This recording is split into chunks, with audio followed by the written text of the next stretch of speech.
Let me read an extract from a lecture delivered by Swami Vivekananda. The great teachers of the world are the living gods on this earth.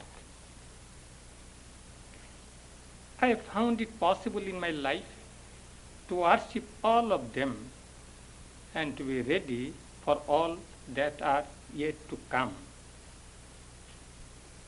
Now, as regards those of you that think that you understand truth and divinity and God in only one prophet in the world and not in any other, naturally the conclusion which I draw is that you do not understand divinity in anybody. You have simply swallowed words and identified yourself with one sect, just as you would do in party politics as a matter of opinion. But that is not a religion at all. There are some fools in the world who use brackish water, although there is excellent water, excellent sweet water nearby, because they say the brackish water well was dug by their forefathers. Now, in my little experience, I have collected this knowledge that for all the devilry that religion is blamed with, religion is not at all at fault. No religion ever persecuted men, no religion ever burnt witches, no religion ever did any of these things. What then incited people to do these things? Politics, but never religion. And if such politics take the name of religion, whose fault is that? So when each man stands up and says, my prophet is the only true prophet, he is not correct. He knows not the alpha of a religion. Religion is neither talk nor theory, nor intellectual consent. It is realization in the heart of our hearts. It is touching God. It is feeling, realizing that I am a spirit in relation with the universal spirit and all its great manifestations. Whenever there has been an actual religion, this touch of the divine, the soul coming in direct sense contact with the divine, there has always been a broadening of the mind which enables it to see the light everywhere.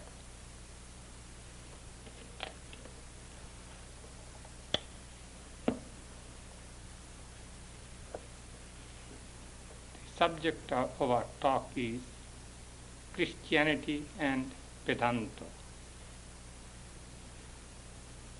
In all religions, essentially there are two things, essential part and non-essential parts. In religion, there are three categories or three divisions in each religion. Rituals, ceremonies, churches, temples, mosques, and so on. In popular religion, popular aspect of religion. Then there is the metaphysical or theological aspect of a religion. Then there is the real religion. There is need for all these things, I do not deny. In paddy, in a piece of paddy, there is the husk outside, and the grain of rice is hidden within it. The grain of rice gives us sustenance, but the husk also has its utility because the husk protects the grain of rice. In the same way, these rituals, these ceremonies, churches, temples, outward and external paraphernalia of religion, they have their utility. Only thing that we should know is these are indirect helps. These are not the essential things of religions. These are the preliminary steps. So these are not the essential things of religion, nor is highly advertised or highly intellectual, metaphysical aspect of religion the real religion, nor is theology. Because metaphysics simply is intellectual speculation. Speculation. By philosophy, we do not come to any definite truth. Philosophy simply allows us to speculate, to intellectualize. Therefore, when applied to religion, the metaphysical aspect of religion is not a religion, nor is theology. Theology is an attempt, feeble attempt, sometimes mistaken attempt to explain religion. Therefore, there is so much discussion, so much controversy within each single religion, because theologies are bound to differ, because they have not known the truth. From the outer fringe, from the external surface, they want to reach the bottom. But so long as they float in the surface, they do not know what treasure is in the bottom. Therefore, not only there is controversy between one religion and another religion on metaphysical level, there is bitter controversy, sometimes bloodshed within one religion, within amongst the different sects of one religion. If we forget this simple truth that metaphysical aspect is not real religion, theology is an attempt to interpret religion by persons who have not known the whole truth. Some of the theologians might have some glimpse of truth, but that is not the whole truth. Because they have not known the whole truth, they indulge in controversies, they raise dust of storms in the name of religion.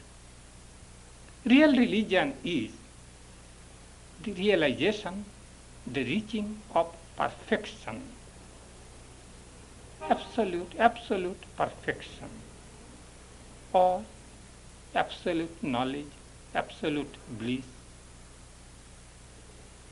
absolute realization, absolute light, anything, and I say the virtues which are absolute.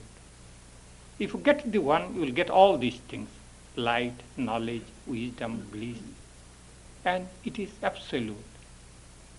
There is no flood and ebb tide in that. You have reached the complete perfection. And you see, when you have not reached the perfection, there is the distinguished marks which differentiate one from another, one religion from another.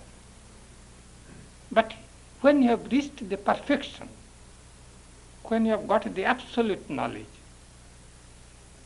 there is no chance we shall fall back. We have known the real truth. We have seen the sun of knowledge, the blazing sun. We have seen the blazing light. It is called absolute knowledge or absolute perfection. When you have reached that, there is absolutely no distinguished mark between a man and man, between a man belonging to a particular country and belonging to another country. And as such, there is no distinguished mark between one religion and another religion. When he has reached that stage, you cannot say that he belongs to one religion. He belongs to God. He belongs to truth. He has found out truth.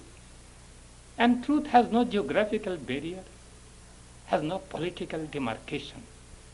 Truth does not belong to any particular political party. So from that height, he finds everything is equal. Everything, all religions are going towards the same goal. All religions are imperfect, but the goal of each religion is perfect. I say all religions are imperfect. We come on human level. We try to reach perfection. We are on the journey. We might be on different levels, but we are equal from one standpoint. We are all pilgrims for the same goal. But we might be in different levels, but that does not matter so long as we continue the journey. Our goal is to reach the peak. And when one has reached the peak, one sees that all are coming to the same thing, same goal. And he cannot make any distinction between man and man, between country and a country, between a race and a race, and between a religion and another religion. Religions are paths. Religions are not goals. Religions indicate us the path, how to reach the path. But religion is not the goal. Religion speaks of the goal.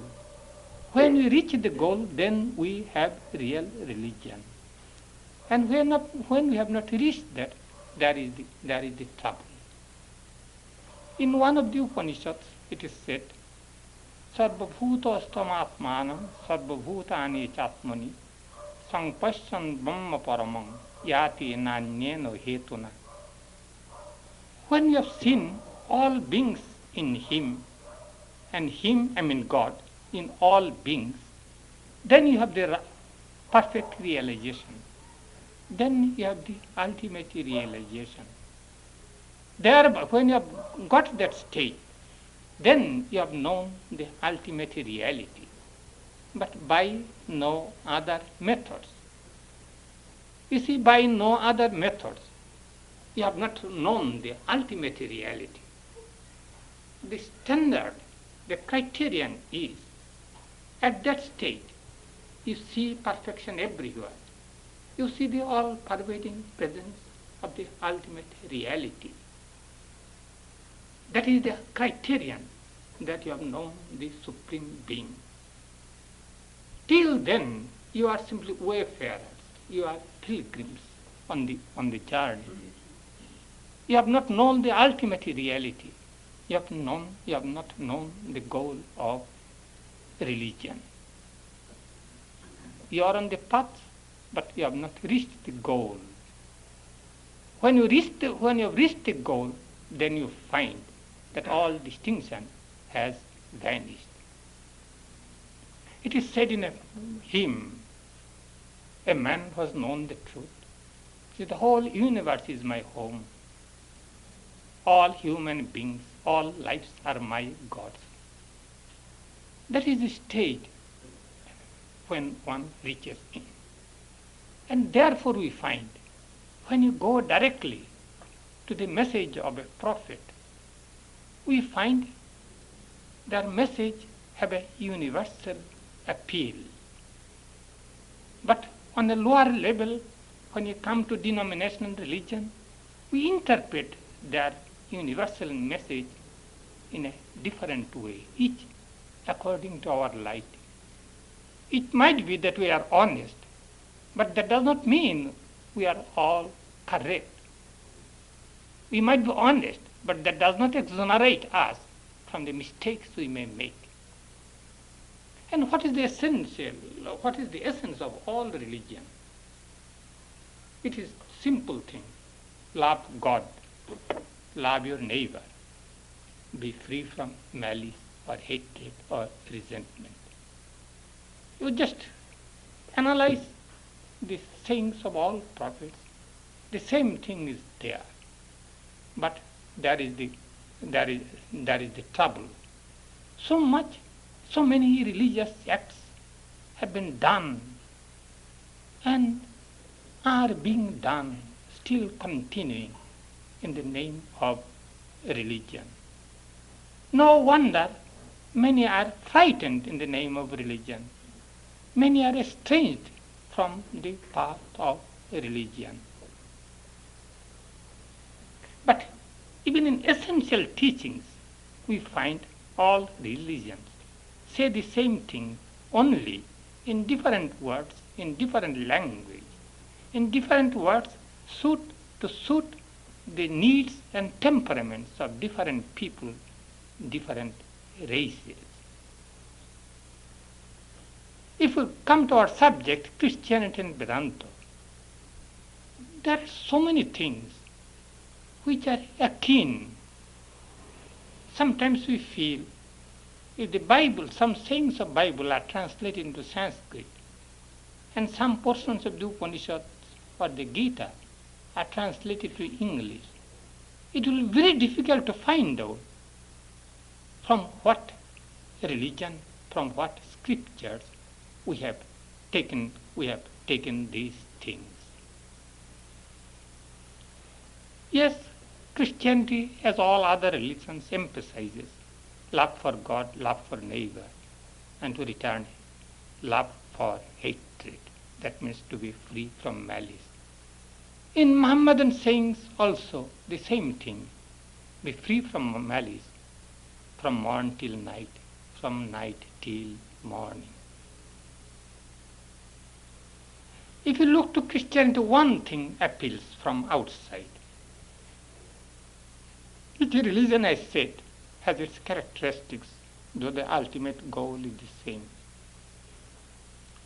Its spiritual earnestness that seems to be striking from to a person who does not belong to it, who looks at it from outside. Great spiritual earnestness. There is no compromise. Christ said, you cannot serve God and mammon together. You cannot serve God and the world at the same time. You like the one and you will hate the other. In an unequivocal and ringing words he says, what does it profit a man if he gains the whole world and loseth his own soul? He that findeth his life shall lose it. He that shall lose his life for my sake shall find it.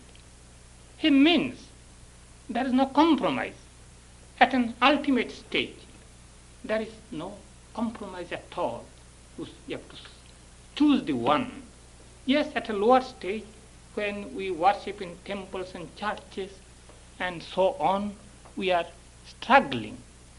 At preliminary stage, there is compromise. You must do your duties and so on. But at an ultimate stage, it is a matter between two selections. There is no other selection. Two, God or the world, God or worldly life. So Christ says, thy foes shall be they of thy own household. Straight, he says, thy foes shall be they of thy own household, because they will be the insuperable obstacles in your path when you want to seek God and God alone. So he says, who loves his father and mother more than of me will not get me, will not be worthy of me. Yes, we should be respectful to our parents. We should be conscious of our social responsibilities and our duties. But these things are simply helps to reach a stage when we shall want God and nothing else. So Christ, in such a ringing word, he says, more than that, he says, the foxes have holes, the birds of the air have nests, but the Son of Man hath not where to lay his head. Uncompromising, you seek God, you depend on God fully. No compromise at that stage, at the ultimate stage. It is hard for you to believe that these things can be practical. The foxes have their holes, but the Son of God has not where to lay his head. In India we find the monks who have given up the world. that live such a life. Not all might be as sincere or genuine, but there are persons who follow these things literally. And why not? Christ said, look at the lilies, they spin not, toil not, but they are more beautiful than Solomon in all his glory. Not that religious life means absolution from struggle. It is a much greater struggle. But for worldly things, for your worldly requirements, you depend on God and God alone. There are some persons, some monks, who literally do that thing. Some of the disciples of Ramakrishna, for a period, they did that. They got that experience. Then if you do not depend on earthly things, God takes care of you. They get that experience. And there are certain monks who do these things just to show, just not experiment. It is said real religion begins when you have the boldness to jump from a high tree in the name of God. When it is necessary, you should be ready to jump from the tallest tree in the name of God. That indicates that you have real faith in God, not that you should experiment that way. You should not tempt God that way. But there comes an inner feeling that you depend so much on God, then you do not care for anything else. So Christ said these things. This idea we find so similar with the ideas in the Upanishads and in the Gita and the teachings of Vedanta. Even in the Upanishadic days, the saying was, a disciple said, what shall I do with wealth? Will that give me the knowledge of the ultimate reality? And in the Upanishad we find it is said that life is in vain if a person has not seen God in this life. If in this very life, you have not seen God, you have missed a great chance. And in some of the Upanishads, iho in this body, in this human life, iho evo, only in this, emphasis, evo. In this life, in this human frame, you should realize the ultimate reality. Otherwise, what's the use of talking of God and religion and religion? You must come to a point when you find that this is the ultimate goal. This is the purpose for which you are born. We find these things emphasized so strongly, so clearly. Upanishad also gave instructions about the fulfillment of duties. But at the ultimate end, it is God or world. No, nothing intervening. Choose the one. So we find in the Christ's teachings, it is such a strong emphasis, uncompromising emphasis, one-pointed spiritual earnestness. That has a great appeal, I would say, to all religious-minded persons all over the world. Anyone who is earnest with his religion will find the genuine message, the earnestness with which these things were spoken of. As I said, when you are in a lower level, there are distinguishing characteristics, and we indulge in controversy. From outside, as you look to Christianity, say from the standpoint of Vedanta, it is strange. We find so many similar things. Christ said three things which represent the three important aspects of Vedanta. Vedanta has three aspects. Dualism, when you worship God, and then non-qualified monism, when you feel that you are part of the ultimate reality. And the highest aspect is when you feel that you are one with the infinite, you are one with Godhead. For many persons, it is a great bugbear it is a form of atheism, that one become one with God. It is blasphemy. Most Christians will say that it is a blasphemy to become one with God, one with infinite. But we find these things clearly mentioned in the Bible, to quote his own words, not theology, not interpretations. Interpretations are misleading, sometimes dangerous. We should go to the main source, and then we find the meaning clear. And the meaning becomes much more clear if a religious person from outside, not belonging to Orthodox Christianity, come and see. Christ said of these three things. First, he prayed to God, Father in heaven. That is clearly dualism. Then he talked of, I am in him, I abide in him, he abides in me. You see, when I abide in him and he abides in me, we become part and parcel of God. There is the difference in unity. As for instance, the leaves, the branches, the trunk of a tree, all together constitute the tree. The leaves are parts of the trees, but still they are different. The branches are not, the leaves are not as different from the tree as a jackfruit tree, let us say an apple tree, is different from a pine tree. The branches of an apple tree are the parts and parcels of the same tree. So that is called qualified monism. There is little distinction without difference. Christ said of that. And Christ ultimately said that I and my Father are one. He did not say two. He said one. Definitely he said one. Then I do not either I do not exist or Father does not exist. So both have become one.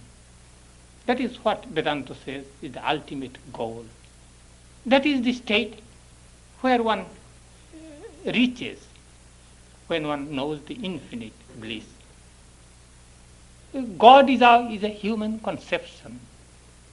It is said there is a state behind the state, our conception of Godhead. The conception of God came when the world was created. But there was the ultimate reality, that infinite state, which is called Brahman in Vedantic term. And the Christ said the same thing. I and my Father are one. Who has seen me has seen the Father. Let us not take it as a rhetoric, but it is literally true. One can become one with the infinite. There is a verse, there is a prayer in Sanskrit which says, as raindrops coming from the sky fall on earth and go to the same ocean, in the same way you all go to the ocean. When you reach the ocean, you cannot distinguish one raindrop from another. In the same way, when you reach the ultimate goal, that absolute state, in relative state, things are different. Because we all live in the relative state, we cannot dream, we cannot think of the absolute state. We have some vague idea we shall have reached perfection, we shall make our life better and better. But as I said, when you have reached the absolute perfection, all distinguishing characteristics have gone. So Christ said, I and my Father are one. Both have become one. Christ has lost his individuality altogether in the Lord. And this also we simply vaguely say, follow the will of the Lord. If you follow the will of the Lord, you have no will of your own. And if you have no will of your own, you have no individuality. How do you exist if you have no will of your own? I exist because I have my will. I exist because I resent if you want to force your will on me. In the same way, when you completely follow the will of the Lord, then I am gone altogether. The shadow is gone, only the substance has remained. So, from Vedantic standpoint, we find what Christ said, but the Orthodox Christians won't say that. Orthodox Islam also will not say that, but Sufis say. Sufis who were influenced by Vedanta say these things. Now and then we find. As far as mirror is concerned, things are different. The shadows are different. When you reach that thing which is reflected in the mirror, it is all oneness. I do not deny that this is a state which is not possible for ordinary persons to reach. Ordinary persons want some spiritual consolation, want some shelter in prayer in the name of God and so on. Ordinary persons cannot reach that state. Ordinary persons are frightened. That is one thing. And another thing, to just ignore that thing or boldly say that I know, I understand. You do not simply understand. For ordinary persons, even the word God is a vague idea. We have some remote feeling that God lives somewhere in the sky above the clouds or somewhere. And we send our prayers to Him in our great suffering, in our great critical moments. We, just in a helpless state, we send our prayers to God. Sometimes prayers are answered. That might be chance coincidence, but that might be giving us some comfort. So we pray to God. But God is not a reality with us. Most of us would not feel that God is a tangible reality. God really exists. We do not feel that way. God is a vague idea with most of us. God is a traditional thing to be worshipped. We want an object to worship. Because in our helpless state, we want something to clutch at, some shelter, and we talk of God. But there is utility in that also. But we want much more concrete things. So it is said in Christianity, God in His sacrificing love sent Christ to this world.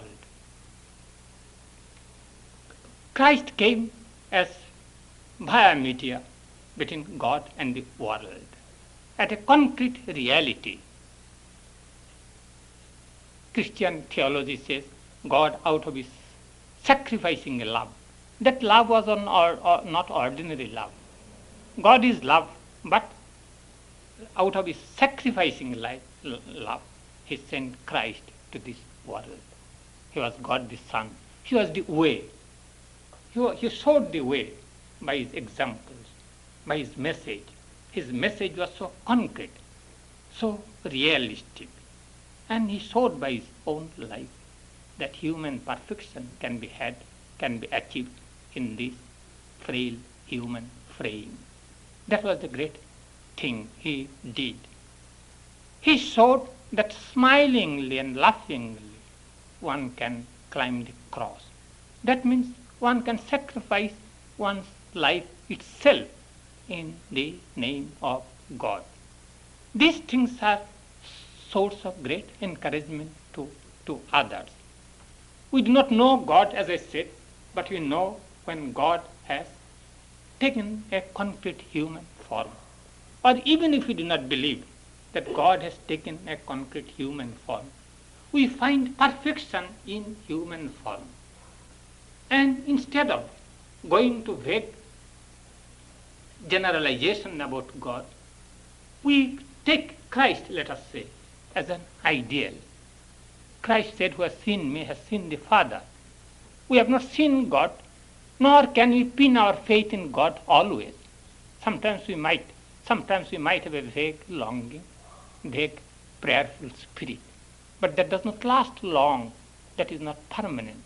But here we see in flesh and blood spiritual ideal in human form. That gives us greater help. That is the appeal of the message of Christ. In Christ, in one life, he lived millions of lives as it were. Therefore, his influence is still present and still going on.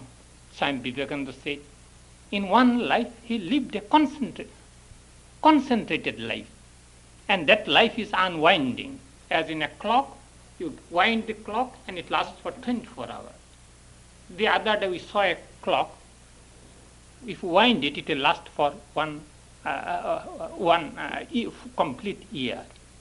So Christ's life was so concentrated, and as it began to unwind, its influence has lasted for 2,000 years, and it will last more. That is the concrete, a perfection in concrete form. That was the utility. And you may call him God the Son, you may call him incarnation and so on, whatever you may be. But here we find that perfection in human form. In Christian theology, there is great controversy. There has been bloodshed even about the relations between God the Father, God the Son, and God the Holy Ghost, a third factor. When you come to theology, you give up this substance and fight with shadows. Controversy about what is the relation between God the Son and God the Father. Why do you forget that he was the living embodiment of ideal?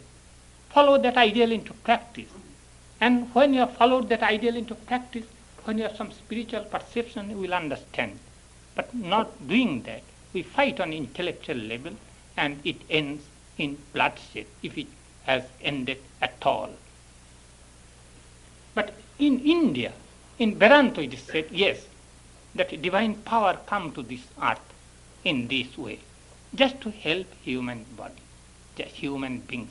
God is all love. God has thrown us into this world where we are perplexed with the complexities of life, but God also sends help to us in the form of a perfect man, a perfect human being. In India, in Vedanta, it is called incarnation. It is called incarnation. In the Gita, we find exactly saying that whenever there is trouble, whenever there is irreligion, whenever humanity has forgotten its highest ideal, I come as human being in human form to give a spiritual push to mankind. So here the distinction is not Christ as a divine incarnation came only once. Whenever there is need for spiritual ideal, whenever people have forgotten spiritual ideals, God in his mercy, in infinite mercy, takes a human form or makes a human being perfect, absolutely perfect, which serves as an ideal to others. Therefore, there are different religions, and in different religions there are different progress. But they say the same thing. They point to the same goal. The difficulty arises, the greatest difficulty arises when we think that my prophet, that the religion, the founder of my religion is the only prophet came, only begotten Son. You see, Christian message of Christ has such a universal appeal. But when you make it a political institution, you mar the whole thing, you destroy the whole thing. The trouble arose with Christianity. In relation to other religions, they began to say that Christ is the only begotten Son. How can it be? This week I was reading a book by famous historian Arnold Toynbee. The book says, the name of the book is Christianity in Relation to Other Religions. He is not a theologian. He speaks from the standpoint of a historian, purely a historian. He says, why should there be so much exclusiveness in Christianity? He uses a strong word. He says that the Christian exclusiveness, Christian arrogance and intolerance, arrogance is the word, are responsible for misinterpretation about the teachings of Christ. He says, it is his words. I am surprised that he could say it that way. If you say that God is love, how can you say that God's love has extinguished, has become exhausted by sending one Christ? How can you say that God's love is limited? Why should he not send the same messenger, same God the Son, to other people, to other nations, to other religions? And not only that, he said Christianity has made an attempt, certain religions have made, not only Christianity, how fanatical and bigotry we can become. Christianity has made an attempt to preach a religion by force of arms. The first goes military, and then comes the Bible. Or first goes the Bible, missionary, penetration, then there comes the traders, or there comes the military. Not content with the feeling that Christ is the only begotten Son, that preaching has been done through force of army. Religion and state, army go together as it were. That has been the bane of Christianity. And Arnold and Toynbee says, Christianity has been identified with Western civilization. They should be kept apart. There is Western Christianity, there is non-Western Christianity, there is Catholic Christianity, there is Protestant Christianity. And there are so many schools in Protestantism itself. You see, this is not unnatural. As soon as you come to the intellectual level, or political level, or worldly level, all these things are bound to come. And thereby we miss the real teachings of Christ. This is the teachings, the real teachings of any prophet, if we behave that way. So in all religions, we find the same truth, pointing to the same goal, but bringing in politics, we create a trouble. And first goes the military. It has become a part of Christian propaganda, has become a part of Western imperialism and colonialism. As I said, first goes the military and then comes the Bible. Or first goes the Bible and then comes the military. In that book I say, when they came to Mexico, Spaniards, in the early 16th century, Cortex, the Aztecs were in a state of high civilization.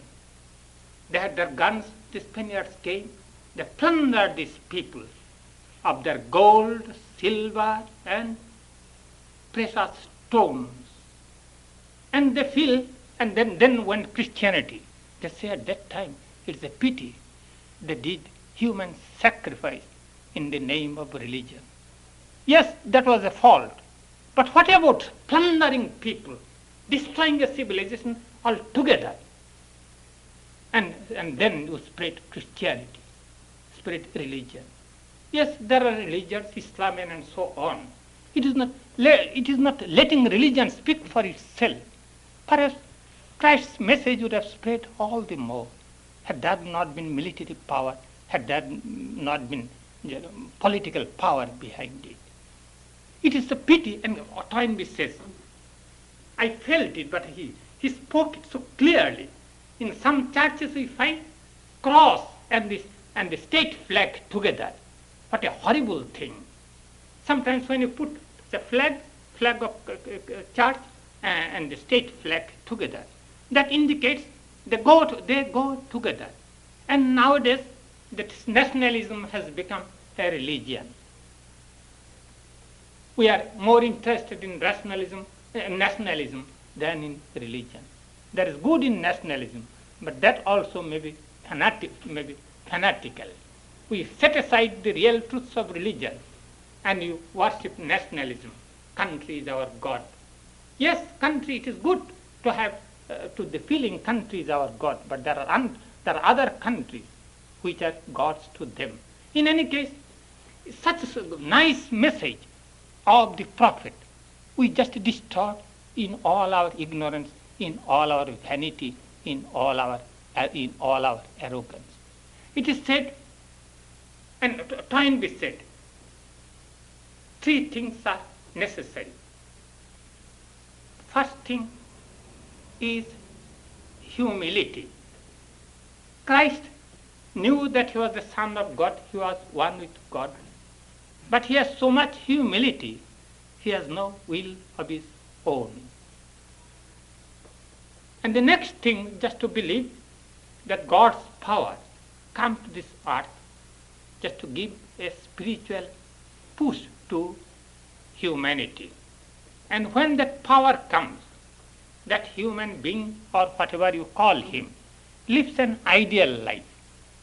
It is not to say that he was the only begotten Son, but to follow his things into practice. There should be no gap between profession, between professing an ideal and trying to put that into practice. These three things are necessary, but I do not say that it is easy to put these things into practice. We can see the ideal as in a dream, as a remote reality. When you try to put that into practice, real trouble comes. So if you are conscious that we should try to put those precepts into practice first, then we cannot be so much arrogant, we cannot be so much fanatical to push our ideas into others. We can do that in all humility. Not we become more humble.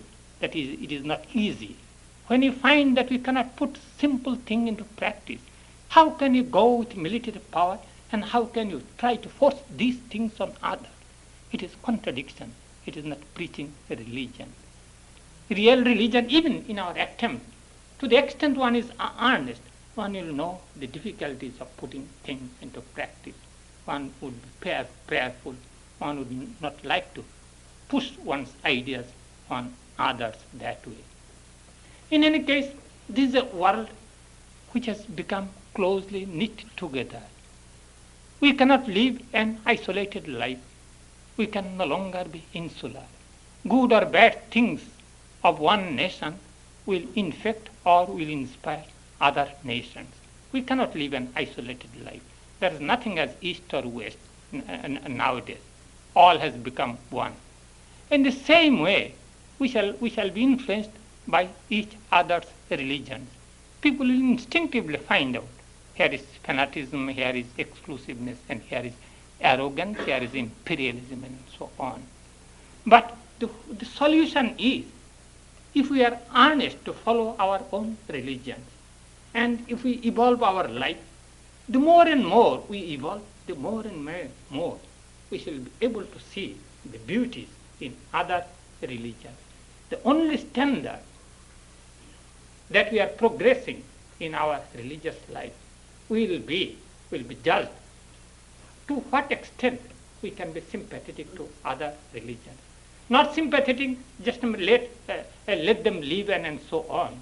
We should be able to see the beauties of other religions. From outside we cannot see the beauties of other religions.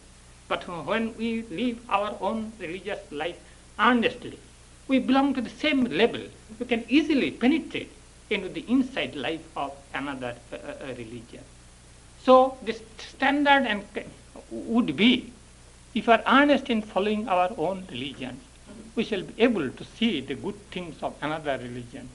And religion means living for trying to live to reach the perfection. And in the way we live, and the more and more perfection we can reach in our life, the greater will be the benefit to humanity. That is the only way by which we can live and make the world peaceful for all of us.